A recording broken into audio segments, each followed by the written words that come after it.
इस वक्त की बड़ी खबर आपको बता दें, मस्जिद में समाजवादी पार्टी की बैठक के बाद आरोप प्रत्यारोप का दौर जो है वो तेज हो गया है। बैठक वाली तस्वीर की अगर बात करें तो तस्वीर में दिखाई दे रहा है कि डिंपल यादव ने कहा कि मस्जिद में कोई बैठक हुई ही नहीं, लेकिन बीजेपी ध्यान भटकाने के लिए ऐसी बातें कर रही है। तो ये बड़ा बयान देखिए, डिंपल यादव ने आरोप लगाया कि बीजेपी की नियत भ्रमित करने वाली है। और इसके साथ साथ अब बड़ी जानकारी, क्योंकि देखिए ये तस्वीरें वायरल हो रही है और इसको लेकर अब सियासत उत्तर प्रदेश में तेज हो गई। इन सब के बीच बड़ी जानकारी ये कि समाजवादी पार्टी की बैठक के बाद जो आरोप प्रत्यारोप तेज हो गया था, बैठक वाली तस्वीर में दिख रही डिंपल यादव ने कहा कि मस्जिद में कोई बैठक हुई ही नहीं है, लेकिन बीजेपी ध्यान भटकाने के लिए ऐसी बातें कह रही है।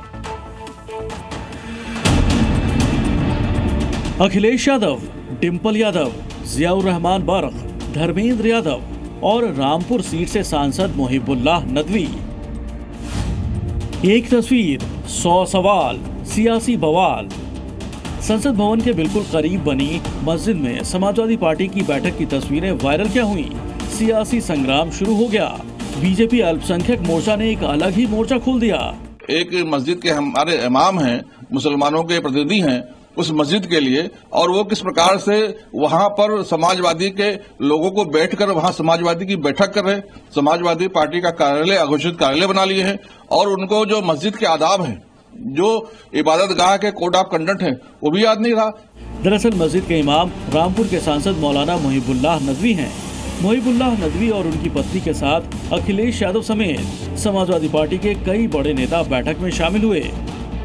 सवाल दो हैं, एक तो मस्जिद में सियासी दल की बैठक क्यों हुई और बैठक में कोड ऑफ कंडक्ट का पालन नहीं किया गया। जाहिर है निशाने पर डिंपल यादव हैं, क्योंकि उन्होंने ना तो सिर ढका है और ना ही महिलाएं और पुरुष अलग अलग बैठे हैं। हमारे सांसद हैं, इमाम साहब हैं और उनकी पत्नी, हम सब लोग एक सोशल उसके लिए गए थे वहाँ पे, और वहाँ पे कोई मीटिंग नहीं हुई थी, क्योंकि भ्रमित करने का हमेशा भारतीय जनता पार्टी की नियत रही है। और जो मूल जो हमारे उद्देश्य है और जो हमारे मूल जो प्रॉब्लम है इस देश की, उससे ध्यान भटकाने के लिए इस तरह की बातें कही जाए। बात मस्जिद और मुसलमानों की हो तो मौलानाओं का बोलना तो बनता है। मामले पर माफी की मांग की जा रही है। मस्जिद खुदा की इबादत के लिए है और इसके अलावा कुछ नहीं।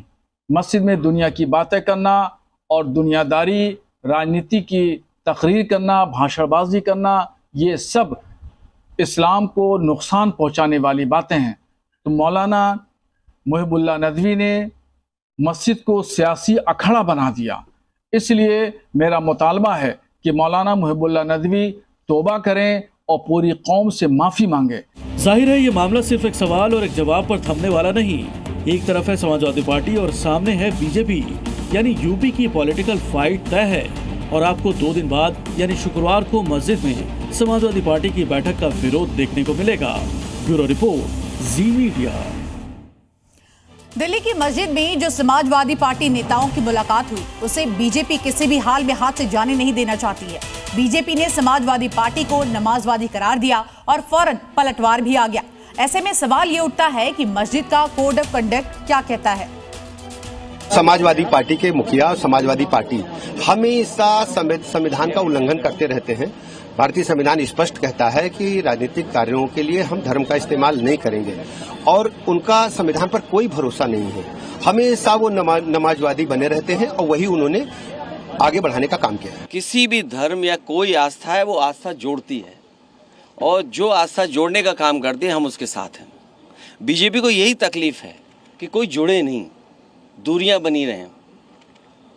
तो आस्था जोड़ने का काम करती है, और इसलिए हम लोग हर आस्था पर आस्था रखते हैं। तो तमाम प्रतिक्रियाएं आपने सुनी, और ऐसे में अब सवाल उठता है कि मस्जिद का कोड ऑफ कंडक्ट क्या कहता है, वहां पर जाने या बैठने के तौर तरीके क्या है। इस्लामिक जानकारों के मुताबिक मस्जिद के अंदर महिलाएं इस्लाम के मुताबिक लिबास में हो, और महिलाओं और पुरुषों के बैठने के लिए जगह अलग अलग होनी चाहिए, और इन दोनों नियमों की अनदेखी हुई है।